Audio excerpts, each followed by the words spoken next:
I remember the day my brother, David, vanished. Not with a bang or a dramatic exit, but like a whisper fading into the background. One morning he was there, a constant, irritating presence in my teenage life. The next, he was gone, a phantom limb. For 3 decades, his absence was a raw wound, a family secret nobody dared touch. We built our lives around the gaping hole he left, pretending it wasn't there, until a dusty box in an attic finally forced us to look. Our family dinner table always had an empty chair after David left. It wasn't explicitly kept for him, but it was always there, a silent monument to his absence.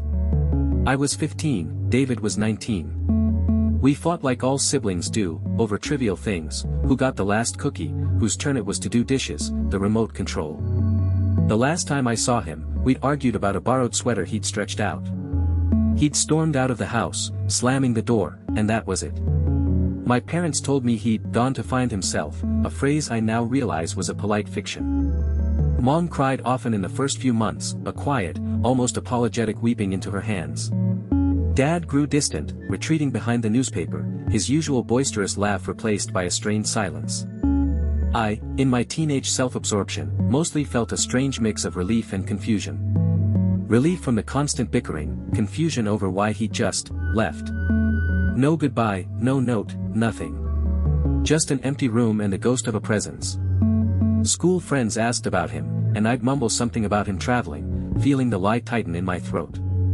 We never spoke his name. It was like he'd been erased from our family album, a chapter torn out and forgotten. But how do you forget someone you grew up with, someone whose face was so familiar? The answer, I learned, is you don't. You just bury it deep, and let it fester. Years turned into decades.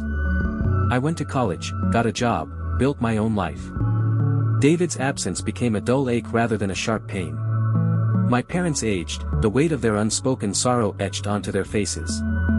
Mom never truly recovered. She'd developed a nervous habit of fiddling with her wedding ring, a constant, almost unconscious movement. Whenever a new, cold case documentary aired, I'd catch her watching, a haunted look in her eyes, before she'd quickly change the channel. It was clear she held on to a secret grief, one that permeated our home like a damp chill. One Thanksgiving, I tried to bring him up. "Do you ever wonder where David is, Mom?" I asked, my voice barely above a whisper. Her hand, which had been reaching for the gravy boat, froze. Her eyes met mine, wide and filled with a familiar, desperate sadness. "Don't, sweetheart," she'd said, her voice trembling. "Some things are better left undisturbed." Dad, across the table, cleared his throat loudly and changed the subject to the football game. The message was clear: David was a forbidden topic. I understood, or thought I did. They were protecting themselves, and perhaps me, from the pain of an unanswerable question. But deep down, I always felt a resentment. What if he was in trouble? What if he needed us? The silence felt like an abandonment, not just from David, but from my parents too. It was Mom's idea to clear out the attic. She was getting older, her health fading, and she wanted to downsize. Mostly, I think, she wanted to face the ghosts before she left them behind. The attic was a dusty time capsule, filled with relics of our past, childhood toys, old report cards, boxes of faded photographs. I was doing most of the heavy lifting, pulling down boxes marked Christmas decorations and summer camp. Then I found it, a plain cardboard box, unmarked, tucked away behind an old trunk. It felt heavier than it looked. Inside, among yellowed newspapers and a few forgotten letters, was a small, leather-bound photo album. It wasn't one of our main family albums, the ones proudly displayed in the living room. This one felt different, secret. I opened it carefully, the brittle pages almost crumbling. The first few photos were of Mom and Dad, young and smiling, before I was born. Then came pictures of David as a baby, then a toddler, then a boy. Pictures I hadn't seen in years, pictures that weren't in the official albums. My heart ached with a forgotten tenderness.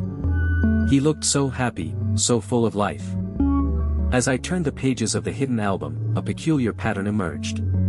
The photos of David stopped abruptly when he was around 10 or 11. After that, there were no more pictures of him. It was as if his existence, in this particular album, ended before his teenage years, before the arguments, before he disappeared. This was starkly different from our main family albums, which documented our lives right up until his departure. Why would a separate album exist, specifically for his early years, and why would it end so suddenly? My hands trembled as I carefully leafed through the remaining blank pages. It felt like a deliberate act, a conscious decision to separate those early memories from everything that came after. Was this Mom's attempt to preserve the good David, the innocent child, untainted by whatever happened later? Or was it something darker? The more I thought about it, the more unsettling it became. It wasn't just that he disappeared from our lives, it felt like parts of his life had been deliberately hidden from me, compartmentalized into this secret album. I put the album aside, a knot forming in my stomach. The attic, once a place of nostalgic discovery, now felt heavy with unspoken truths. Just as I was about to close the box, a loose photograph slipped out from between the pages of an old magazine tucked at the bottom. It was a Polaroid, slightly faded, but instantly recognizable. It was David. He looked about 12 or 13, maybe a year or two younger than the last photos in the secret album. He was standing next to an older man, a stranger with kind eyes and a gentle smile, his arm around David's shoulders. They were outside what looked like a small, rustic cabin, surrounded by trees. On the back, in Mom's familiar, elegant handwriting, were two words, his father. My breath hitched. His father? But Dad was his father. Our father. A wave of nausea washed over me. This photograph, this tiny, innocuous piece of paper, shattered everything I thought I knew. David wasn't just my brother, he was my half-brother. And my parents, my mother especially, had kept this secret for decades. The empty chair wasn't just about his disappearance, it was about a lie that had permeated the very foundation of our family. The silence around his name, the forbidden topic, it all started to make a terrifying, heartbreaking sense. I walked downstairs, the Polaroid clutched in my hand, my heart pounding a frantic rhythm against my ribs. Mom was in the living room, knitting. The gentle click of her needles was the only sound. I held out the photo. Mom, I said, my voice barely a whisper, who is this? Her eyes, clouded with age, focused on the image. Her hands dropped the knitting, and the needles clattered to the floor. The color drained from her face, leaving it pale and drawn. She looked like she'd seen a ghost. Where did you find this? She asked, her voice raspy, barely audible. In the attic, I replied, my own voice shaking. In a box, with a secret album. It says, his father, on the back. Mom, what is going on? She closed her eyes, a single tear tracing a path down her cheek. It felt like watching a dam break. I should have told you, she whispered. So many years. I just didn't know how. The dam didn't just break, it unleashed a flood of unspoken pain and decades of carefully constructed lies. I sat beside her, my anger warring with a profound sadness. This wasn't just about David anymore, it was about our entire family history, rewritten by a single photograph. Slowly, haltingly, Mom began to tell me the story. David was the result of a brief, intense affair she had before she met Dad. The man in the photo, a kind, artistic soul, was David's biological father. They had broken up, and she'd met Dad shortly after.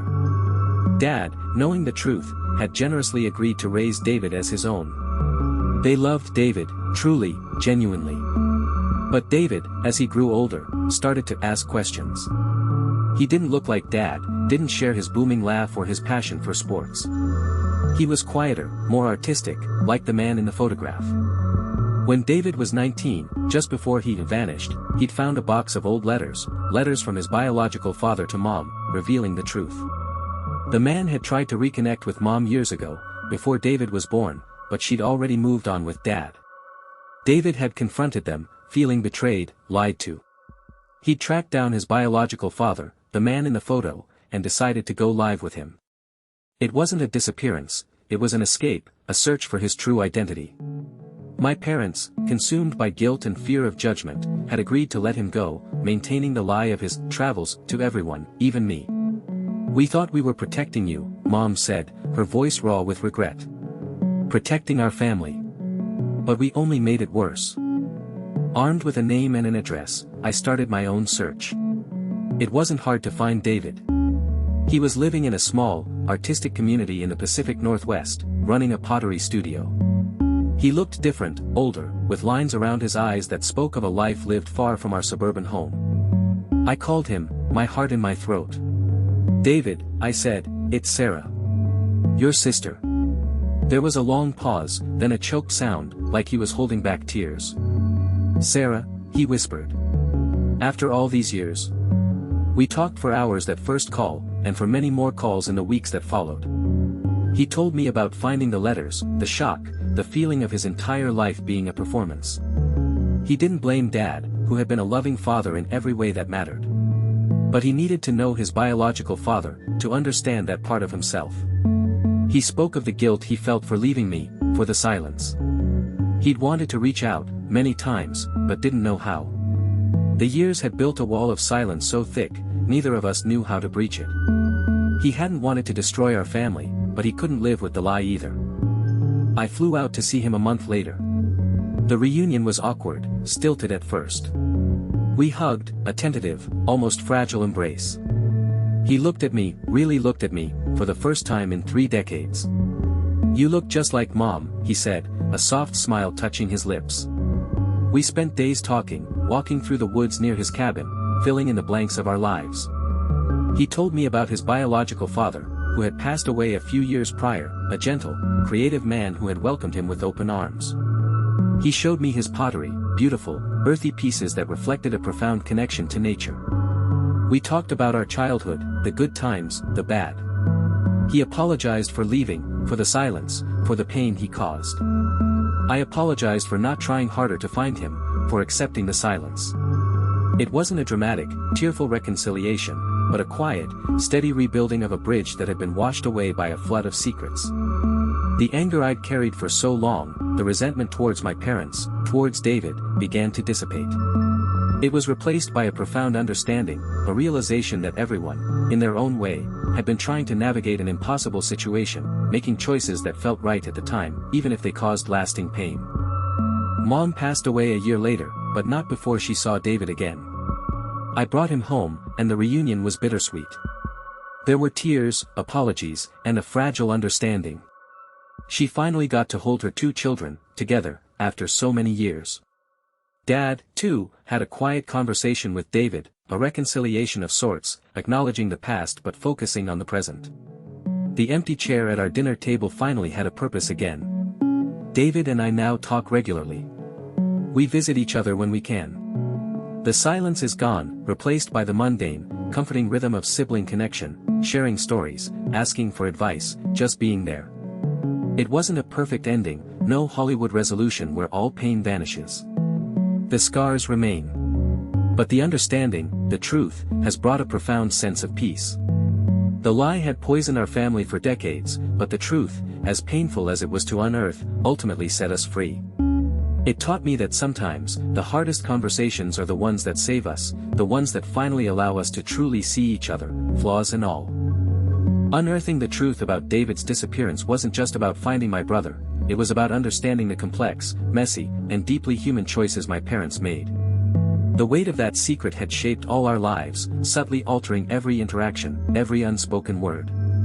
It cost us years of connection, but in the end, it gave us back our authenticity, allowing us to build a relationship based on honesty, not just familial obligation. If you've ever felt the sting of unspoken truths in your own life, remember that sometimes, the hardest conversations are the ones that lead to the greatest healing. Don't forget to like this video and subscribe to Dark Truths for more stories of hidden realities and hard-won peace.